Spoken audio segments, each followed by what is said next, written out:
పర్లేదు బాగానే ఉంది వచ్చి సంవత్సరం అవుతుంది కదా ఇంకా టైం ఉంది ఆర్థిక పరిస్థితి బాగాలేకున్నా కూడా ప్రస్తుతానికి బాగానే నెట్టుకొస్తుండు మాకు నమ్మకం ఉన్నది ఇంకో 6 నెలల సంవత్సరం లోపల పర్ఫెక్ట్ అవుతుంది మాట నిలబెట్టుకుంటాడు ఏది ఏమైనా ఇంత కష్టం వచ్చినా కూడా ఆర్థిక పరిస్థితి ఇంత బాగాలేకున్నా కూడా 100% సక్సెస్ అవుతుంది ప్రభుత్వం నెక్స్ట్ 5 ఏళ్ళు కూడా కాంగ్రెస్ పార్టీ అధికారంలో ఉంటుంది ఏదేమైనా కూడా అన్నమాట మాత్రం తప్పుడు రేవంత్ రెడ్డి మాకు ఒక నమ్మకం అంతే అన్ని మాట తప్పడు 100% తప్పడు కాకపోతే ఇంకా ముందు అవుతుంది అన్న సమయం కాకుండా సమయం కొంచెం ఎక్కువ అవుతుంది తప్ప ఖచ్చితంగా మాట నెరవేరుస్తాడు అప్పులు బడ్జెట్ ఏమైనా లో బడ్జెట్ అంటున్నాడు ఆ లో బడ్జెట్ సంగతి నీకు ముందు తెలియదు అని వాళ్ళు అంటున్నారు ఏ విధంగా తీసుకోవచ్చు ఏదైనా కూడా ఒక మనం అధికారం లేనప్పుడు చాలా మాట్లాడతాం అధికారం వచ్చినాక దాని బరువు బాధ్యత అనేది ఏ ప్రభుత్వం కేసీఆర్ వచ్చినా కూడా ఫస్ట్ ఆయన ప్రతిపక్షం ఉన్నప్పుడు ఆయన కూడా ఏం తెలియదు ఆయన ఒక సీఎం స్థాయికి వచ్చినాకనే ఆయన కూడా పరిస్థితి ఎట్లుంది కదా మిగిలి పట్టు ఉండే తర్వాత అనేక రకాలుగా ఆయన కూడా ఏమంటారు సీఎం రేవంత్ రెడ్డికి కేసీఆర్ చాలా తేడా ఉంది నేనేమంటాను దళిత బంధు అని ఇచ్చిండు ఒకటి దళిత బంధు ఎంతమందికి ఇచ్చిండు మా ఊరు ఎగ్జామ్ మా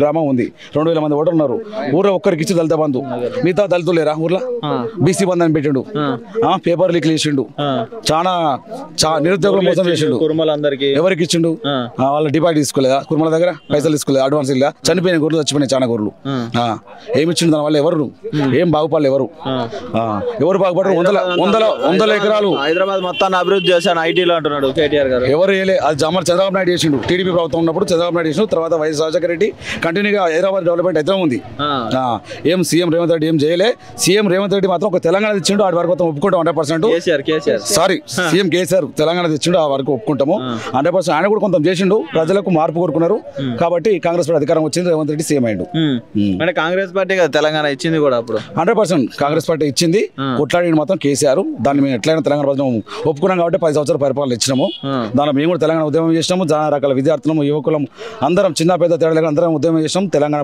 ఆవిర్భావం అయింది 10 ఏళ్ళు పరిపాలన ఇచ్చినాము తర్వాత మాకు నచ్చలే మార్పు కోరుకున్నా కాంగ్రెస్ పార్టీ అధికారం వచ్చింది అంటే ముఖ్యంగా బీఆర్ఎస్ పార్టీలో కూడా కుటుంబ పాలన అని కూడా బాగా వినపడుతుంది అన్న అది నిజమే అంటారా 100% కుటుంబ పాలన కదా అంటే మీలాంటి ఇప్పుడు మీరు చెప్తున్నారు ఉద్యమకారులు మీలాంటి ఉద్యమకారులు అంతా కూడా బీఆర్ఎస్ పార్టీ అధికారం ఉన్నప్పుడు అందరూ యాంటీగానే ఉన్నారు ఎందుకున్నారు అసలు అంటే మాకు ప్రియారిటీ ఇవ్వలే ఉద్యమం చేసిన అందరూ కాకుండా డబ్బులు నోటికి తీసుకొచ్చి పదవులు ఇచ్చిండు మమ్మల్ని అందరినీ అనగదొక్కిరు ఎవరు డబ్బు ఉంటే వాడే ఎంపీటీసీ వాళ్ళే సర్పంచ్ వాళ్ళే జడ్పీటీసీ ఎంపీలు ఉద్యమకారులను మాత్రం 100% తొక్కిండు అని ఒప్పుకుంటాం విషయంలో ఇంకొకటి ఏ ఒక్కరికి ఎమ్మెల్యే కూడా గత 10 సంవత్సరాలు అపాయింట్మెంట్ ఇవ్వలే అని అహంకారంతోనే ఓడిపోయాడు 100% ఒప్పుకుంటాం విషయంలో కేటీఆర్ కేసీఆర్ అహంకారంతోటే టీఆర్ఎస్ పార్టీ ఓడిపోయింది కాంగ్రెస్ పార్టీ అధికారం వచ్చింది ఇప్పటికైనా వాళ్ళ అహంకారాన్ని తగ్గించుకుంటే మంచిది రెడ్డి గారు నిలబెట్టుకుంటారని నమ్మకం ఉందా మీకు 100% నమ్మకం ఉందా మాకు రేవంత్ రెడ్డి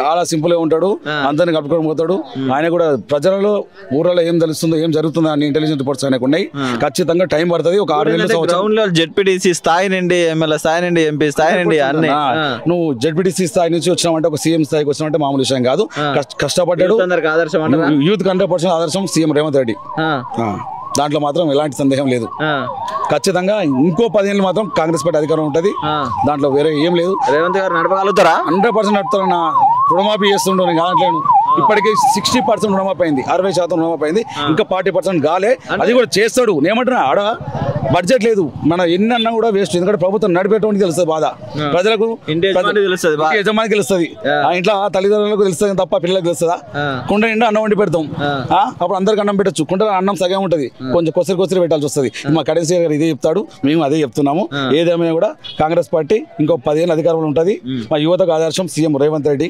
ఇందులో మాత్రం ఎలాంటి సందేహం లేదు మధ్యతరగతి యువతకు అందరికీ ఆదర్శం రైతు బంధు చేస్తాడు రైతు భరోసా చేస్తాడు అన్ని చేస్తాడు ఆర్థిక బడ్జెట్ పూర్ణ దానికి ప్రత్యామ్నాయాలు ఏదో చూసుకుంటుండు అతి త్వరలో కూడా మంచి శుభవార్త వింటారు తెలంగాణ ప్రజలు స్థానిక సంస్థలు కూడా ఖచ్చితంగా కాంగ్రెస్ పార్టీ అన్ని సీట్లో గెలుస్తారని నమ్మకం ఉంది పార్టీ క్లీన్ స్వీప్ చేస్తామంటున్నారు 100% క్లీన్ స్వీప్ అయిపోయింది మన ఎంపీ ఎలక్షన్ జీరో వచ్చింది ఆల్రెడీ బీజేపీ కింద వచ్చినాయి సరే అది కూడా ఒక విధంగా చెప్పాలంటే బీఆర్ఎస్ పార్టీ బీజేపీ సపోర్ట్ చేయడం వల్ల ఆ బీజేపీ ఎన్ని సీట్లు వచ్చానని అనుకుంటున్నాను అంతేనా బీజేపీ రేపు మేము ప్రభుత్వం మేము వస్తామంటున్నారు కాంగ్రెస్ లేదు బీఆర్ఎస్ లేదు బీజేపీ అస్సలు తెలంగాణలో రాదు ఎందుకంటే అది కుల మతాల మధ్య చిచ్చుపెట్టే పార్టీ అది నేను కాదంటలేను నేను ఒక హిందువుగా చెప్తున్నా 100% బీజేపీ అనేది తెలంగాణలో రాదు దానికి సరైన నాయకత్వం లేదు రేవంత్ రెడ్డి లాంటి వారు నాయకత్వం ఉన్నది ఖచ్చితంగా కాంగ్రెస్ పార్టీ పుంజుకుంటుంది అతి త్వరలో పుంజుకుంటుంది ఎంత సంవత్సరం లోపల ఎంత కొంచెం మైనస్ అంటారు కదా ఆ మైనస్ కు డబల్ బోనస్ తోటి ప్లస్ అవుతుంది కాంగ్రెస్ పార్టీ 10 ఏళ్ళ అధికారంకి వస్తుంది అంతేనా 100% చెప్తున్నారు నమ్మకం అన్నా అంతే నమ్మకం అంతే నేను చెప్తున్నా అహంకారానికి ఇక్కడ చాలా తేడా ఉంది. బీఆర్ఎస్ ప్రభుత్వానికి కాంగ్రెస్ చాలా తేడా ఉంది. రేవంత్ రెడ్డి గారు చాలా కొంచెం తెలియగలరు. ఏదన్నా కూడా ఎన్ని కష్టాలు నష్టాలు ఓర్చుకొని ముందు పార్టీ ముందు నడిపిస్తున్న ఒక నమ్మకం ఉంది. అంతే. పదే పదే చెప్తుంటారు మాట ఇచ్చే ముందే ఆలోచించాలి, ఇచ్చిన తర్వాత ఆలోచించడానికి ఏమీ లేదు. ఫ్రీ బస్ అంటారు. సరే, దానివల్ల నష్టం అనేది మాకు తెలుసు. ఆయన కూడా ప్రభుత్వం ఫ్రీ బస్సు వల్ల ఎన్ని లక్షల నష్టం కూడా నడిపిస్తుండు. దాంట్లో తిడుతురు మహిళలు, ఎందుకు తిడుతురు? వాళ్ళు తిడుతురు, వాళ్ళ సీట్ దొరకని తిడుతురు, కానీ మళ్ళీ అల్లే ఎక్కిపోతున్నారు. వాళ్ళ నేను ఆడలేను. ఆటో డ్రైవర్లు కొంచెం బాధ ఉంది. వాళ్ళకు కూడా అతి త్వరలో వాళ్ళు కూడా సమస్య పరిష్కారం చూపిస్తారు నమ్మకం ఉంది మా సీఎం రేవంత్ రెడ్డి గారు. ఎలా ఉండబోతుంది మరి కాంగ్రెస్ పాలన రానున్న రోజుల్లో? సుపరిపాలన ఉంటది. నేను ఏమంటున్నా, ఒక్క సంవత్సరం 3 నెలలు ఎంత అవుతుంది నాకు తెలిసి, 13 నెలలు 14 నెలలు అవుతుంది. ఇంకొక 6 నెలల తర్వాత ప్రభుత్వం ఏందో చూపిస్తాడు ఖచ్చితంగా. ప్రతిపక్షం లేకుండా చేస్తాడు, చూపిస్తాడా? 100% మార్క్ చూపిస్తాడు. రియల్ ఎస్టేట్ వాళ్ళంతా పడిపోయింది, రియల్ ఎస్టేట్ పడగొట్టేది అన్న. దీని వల్ల పడిపోయింది. ఒక మాట చెప్తున్నా, మనలాంటి హైడ్రా 100% అది గత ప్రభుత్వాల వైఫల్యం. అది వాళ్ళు అనవసరంగా నీకు పర్మిషన్ లేకుండా వాళ్ళకు అనుమతులు ఇచ్చారు. దాన్ని కూలగొట్టడం అని చేసే కరెక్టే రేవంత్ రెడ్డి గారు. వారు కూడా అంత ఇంత వాళ్ళు నష్టపరిహారం చేస్తాడు. దాన్ని కూడా కొంచెం మళ్ళీ ఆలోచిస్తుంది ప్రభుత్వము. ఇంకోటి రియల్ ఎస్టేట్ వాళ్ళ గురించి ఒక మాట చెప్తున్నా, సామాన్య మధ్యతరగతి వాడు భూమి కొనాలంటే కొనలేని పరిస్థితి. ఒక్కసారి 16 రేట్లు కోట్ల రేట్లు పెరిగింది. ఇప్పుడు నేను కొనాలి, ఎక్కడ 10 లక్షలు ఉండే మా దగ్గర, ఇప్పుడు 50 లక్షలు అయింది. ఎడకుంటాం మనం. మేము ఒక విధంగా చెప్పండి, రియల్ ఎస్టేట్ తగ్గడం చాలా మంచిది కాంట్లేను. దీనివల్ల కూడా లావాదేవీలు జరుగుతూ ఉంటాయి, అమ్మడం కొనడం. మనలాంటి మధ్యతరగతి వాళ్ళు భూములు కొనాలి. నేను ఏమంటా, అమ్ముకొని పోతున్నాం. బిడ్డల పెళ్లి చేస్తారు, కొడుకుల పెళ్లి చేస్తారు. నేనేమంటా, మనలాంటి కొనగాలి స్థాయికి వచ్చినాం. మధ్యతరగతి వాళ్ళు కోటీశ్వరుడు అవుతున్నారు రియల్ ఎస్టేట్ వల్ల. మధ్యతరగతి ఎవరు బాగుపడతాడు. దీన్ని కూడా పుంజుకుంటది. దీనివల్ల మధ్యతరగతి వారు మధ్యతరగతి కొనడానికి చేస్తున్నారు 100%. పేదవాళ్ళు మధ్యతరగతి వాళ్ళు వ్యవసాయం మీద పంట పండించడానికి పెట్టుబడికి ప్రతిఫలం ఇస్తుండు.